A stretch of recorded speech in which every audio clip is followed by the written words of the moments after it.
everybody, Vintage Collector here with another video. So today I'm actually pretty excited about today's video. Not that I'm not excited about all the other videos, but today a little something new. I fell down a rabbit hole. Definitely fell down a rabbit hole. I've kind of hinted at it my last couple of videos. I went to a card show a few weeks ago, and I made reference that I had picked up my first boxing card. Now, I've always been really interested in boxing. I'm a big UFC guy. Not huge. Not as much as I used to be, but I do enjoy watching a UFC fight every once in a while. Boxing is much different. It's much more traditional sport, and I think that's what I like about it. Unfortunately, it just has had really a lot of time competing, or a lot of trouble competing with UFC at this point. I think the younger crowd is more in tune with the UFC stuff. But, you know, I do really enjoy still watching some classic boxing. So that, you know, of course, would lead me into, well, let's take a look at some vintage boxing. And if you kind of look at the history of boxing, boxing was super popular way back when. Turn of the 19th century, or 19th century, late 19th century, early 20th century. It really did rival popularity of baseball. Drew massive crowds, was illegal in some states, but still had like this underground type of following. So really interesting stuff. I will say I am 100% not an expert by any means in, you know, history of boxing or even modern day boxing. I know that Alexander Usyk, hopefully I say the name right, is kind of like one of those boxing guys that has really taken boxing by storm and is having a very successful career right now. Pretty exciting to watch. Just recently had a fight. So I'm happy that there is this little resurgence there. But getting back to what I wanted to talk about was vintage boxing cards. So the boxing card that I got was from a set in the 50s, and it wasn't a boxing set. It kind of covered a little bit of everything, sports, non-sports. And it was a Jack Dempsey card when Jack Dempsey beat Jess Willard for the world title. So that's officially, I guess, my first vintage boxing card, but it really kind of made me say, all right, well, there might be more to it than this. Let's go take a look at what I can find. So I'm very happy to show my first three purchases that I was able to get in a Facebook group. I'm really excited to show them. I was really excited to learn about these guys. All three are in the International Boxing Hall of Fame. So I will give a little background on each guy and show you some cards. Thanks for tuning in. Okay, so first card that I have, this is going to be a 1910 ATC Champions Tobacco T218 card of Owen Moran. Really nice looking card. Mecca back on it.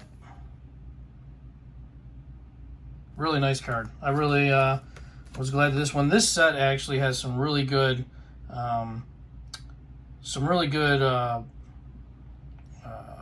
sharp looking backgrounds. Each one is really different.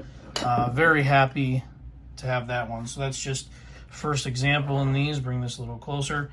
So Owen Moran, he fought in 107 bouts, won 67, lost 16, 19 by no decision. He had 5 draws, 34 knockouts, and was inducted into the Hall of Fame in 2002. He was born in England, nicknamed the Fearless.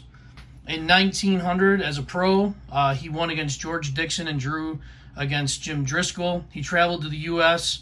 and drew twice with Abe Attell in 1908 in a featherweight title bout.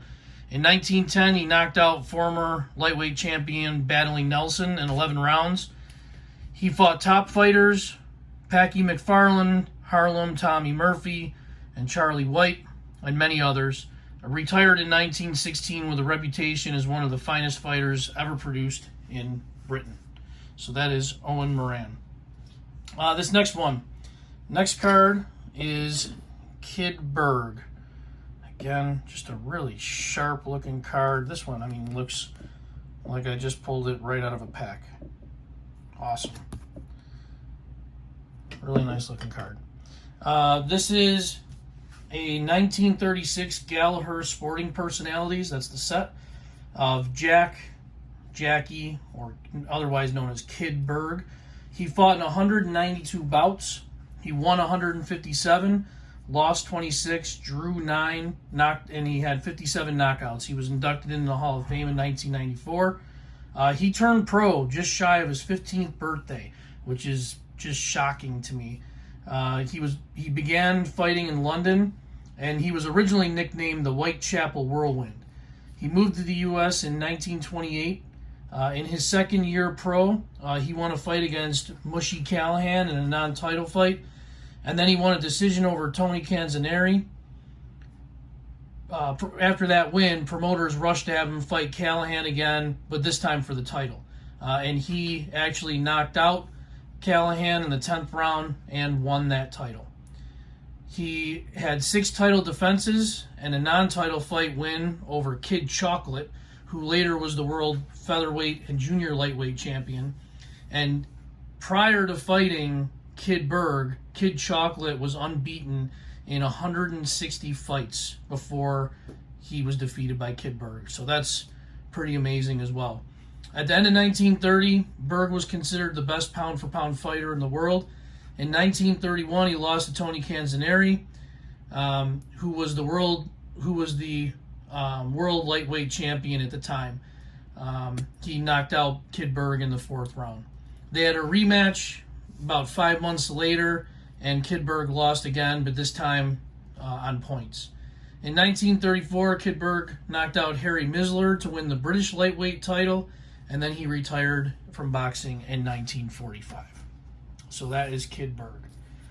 This last one is probably the most interesting to me. I did not know, again, just like most of these guys, did not know a lot about them. So this next one is a 1910 ATC T220 Champions card of Joe Choinski. Again, there's the front, there's the back.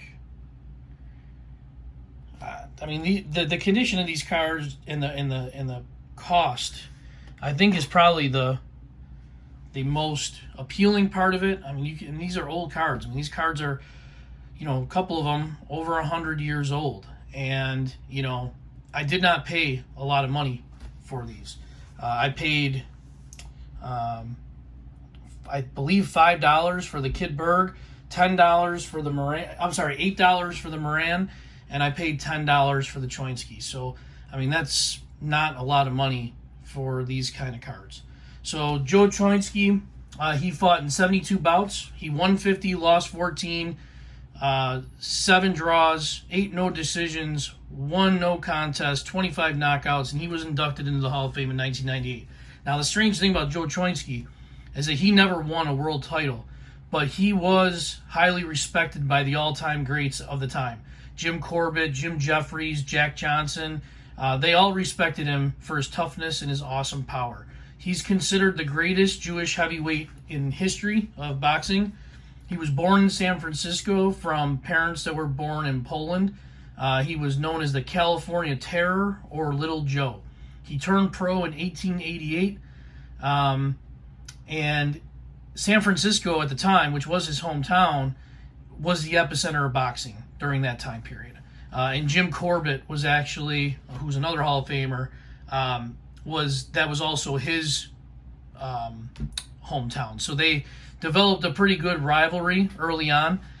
They had 3 pretty epic battles between the two of them. In the first one, the police interrupted the bout after 4 rounds, and it was declared a no contest.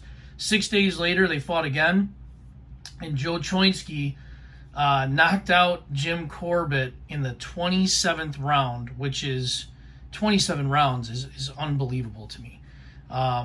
In the third bout, Corbett was declared the winner after only 4 rounds. So Joe Choinski during his career fought legends like Bob Fitzsimmons, Kid McCoy, Tom Sharkey, Denver Ed Smith, Peter Marr, Joel Walcott, Jack Johnson, and John L. Sullivan, just to name a few. During an interview with Jack Johnson, he reminisced about the hardest punches he faced, and I'm going to quote him here. "Jeffries number 1? No, sir. Give me Joe Choinski anytime. I faced both, and I should know. Jeffries had a powerful wallop, but Choinski had a paralyzing punch. His left hand was a corker. He was the hardest puncher in the last 50 years, with Joe Walcott a close second. I think his left hook was even more effective than both Dempsey's." End quote. Choynski was the only man to knock out Jack Johnson other than Jess Willard. The fight was in Texas, where boxing was illegal at the time, and after the fight, Jack Johnson and Joe Choynski were both arrested. They became friends in jail, and Choynski began teaching Johnson some tips and tricks, to which Johnson spoke about after his retirement. He stated, I quote, "I learned more in that 2 weeks than I had learned in my entire existence up to that point." End quote. Another one that, gave him his due was Jim Corbett. Jim Corbett, after fighting Joe Choynski, was quoted as saying, "Little Joe was the hardest hitter I ever tangled with. To this day, I can't figure out how a runt like him could hurt so damn bad." End quote. Joe Choynski was definitely undersized. Most of the guys that he fought were much bigger than he was. During a 20-round fight with Jim Jeffries, Choynski nailed the future champ with a left hook to the mouth that broke clean through his lower lip, exposing his teeth. Jeffries later said it was the hardest hit he had ever been hit with. After his retirement, Joe Choynski remained in boxing. He was an instructor and worked on promotions of championship bouts, including the Jack Johnson and Jim Jeffries showdown in 1910. So that's pretty much my introduction to vintage boxing. And I am just, like I said, the look of the cards and getting them in this type of condition, they are just great pieces of history, all Hall of Famers. Cost me all told in the end with shipping under $30. You can't get any better than that, I don't think. So thanks everybody for watching. Just an average guy showing some average cards. I hope you enjoyed. I know this isn't my normal baseball type of stuff, but we might be seeing a little bit more boxing in the future. Take care, everybody.